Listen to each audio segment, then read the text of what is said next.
Halo semuanya, Namo Buddhaya.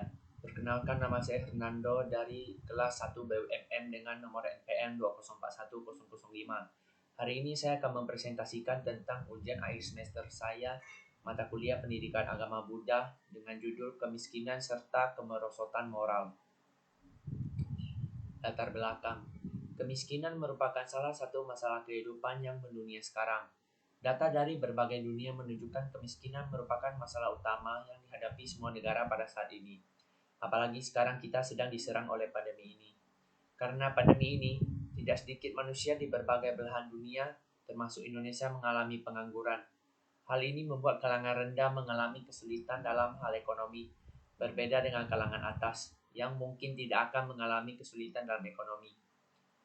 Tetapi hal yang lebih menyedihkan adalah keserakahan para manusia yang menyebabkan mereka mengalami kemerosotan moral dan lupa akan pentingnya kesadaran dalam diri, sehingga pikiran untuk berbuat kebajikan sudah lama hilang dari pikiran mereka. Jadi teman-teman, kemiskinan adalah salah satu masalah kehidupan yang mendunia. Sebelum terjadi corona, kita juga sudah dilanda oleh masalah ini. Apalagi sekarang kita diserang oleh pandemi COVID-19. Tentunya ini sangat berdampak sangat besar terhadap masalah ini.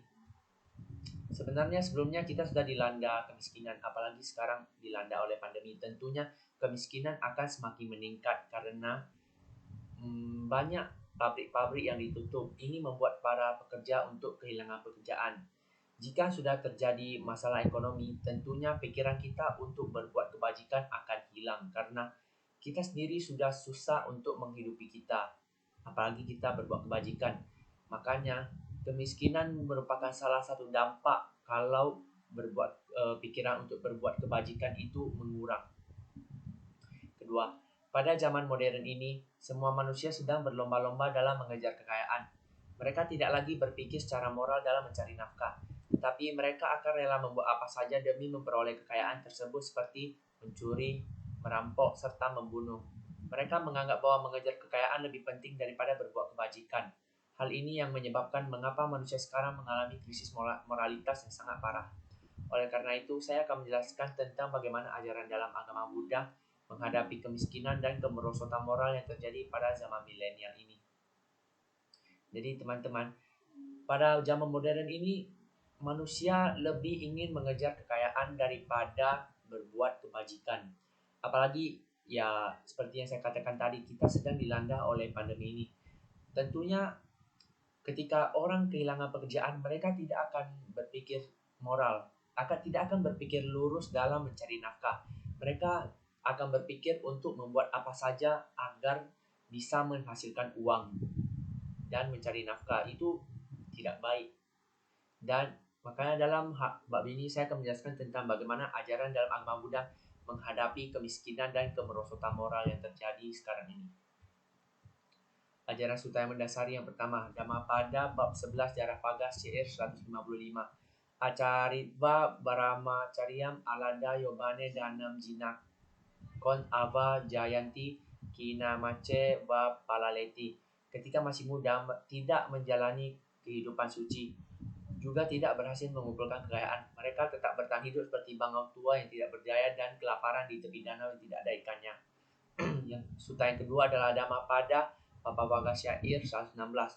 Avitareta kaliane papacitam nivaraye dandani karoto punam papasmi meramati manoti. Bergegaslah berbuat kebajikan dan kendalikan pikiranmu dari kejahatan. Barang siapa lambat berbuat baik, maka pikirannya akan senang dalam kejahatan. Solusi permasalahan yang pertama, sebagai sebuah cara untuk menjalani hidup memperoleh kesejahteraan, dalam mengatasi masalah kehidupan tercermin dari sudut pandang sebab akibat, sehingga permasalahan dapat diatasi dengan baik dan benar.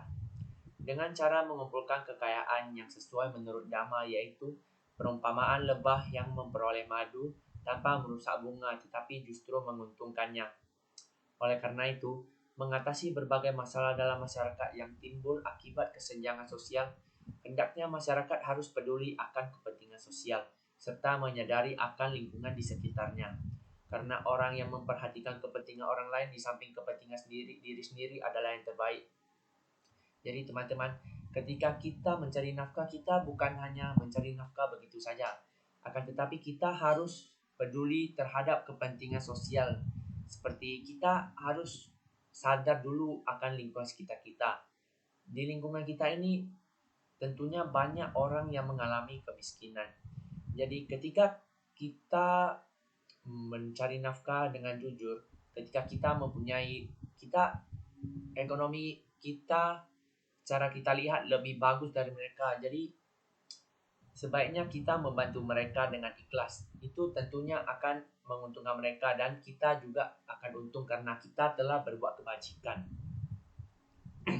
Selain itu, ketika kita mencari nafkah atau penghasilan untuk hidup, seseorang hendaklah selalu mengkondisikan untuk mendapatkan penghasilan dengan cara yang sesuai dengan ajaran Dhamma.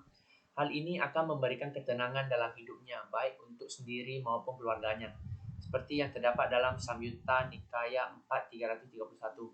Seseorang yang mengumpulkan kekayaan dengan cara yang sah dan tanpa kekerasan, memperoleh kenikmatan dan sukacita dan membagikannya dengan orang lain, serta melakukan perbuatan-perbuatan baik. Dengan demikian, mereka akan menggunakannya tanpa keserakahan dan kehausan kepada pelanggaran-pelanggaran nilai moralitas.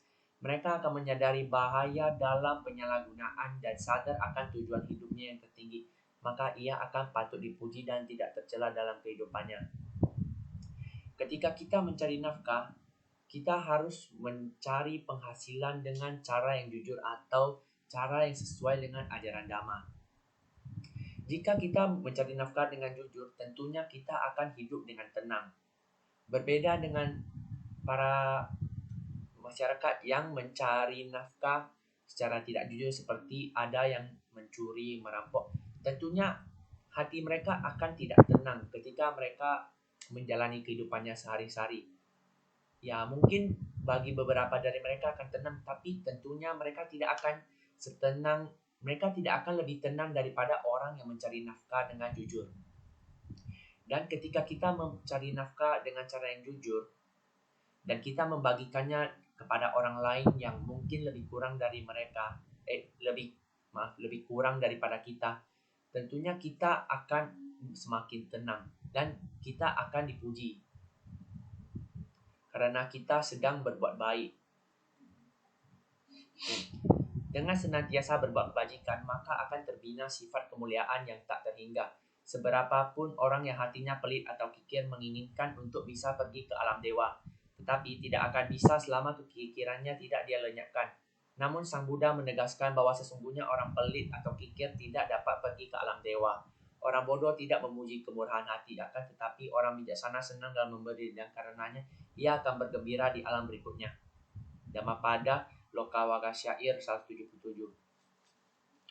Seperti yang ditegaskan oleh Sang Buddha, orang pelit atau kikir tidak dapat pergi ke alam dewa. Ini menunjukkan bahwa orang pelit, ketika kita menjadi orang pelit itu tidak ada untungnya.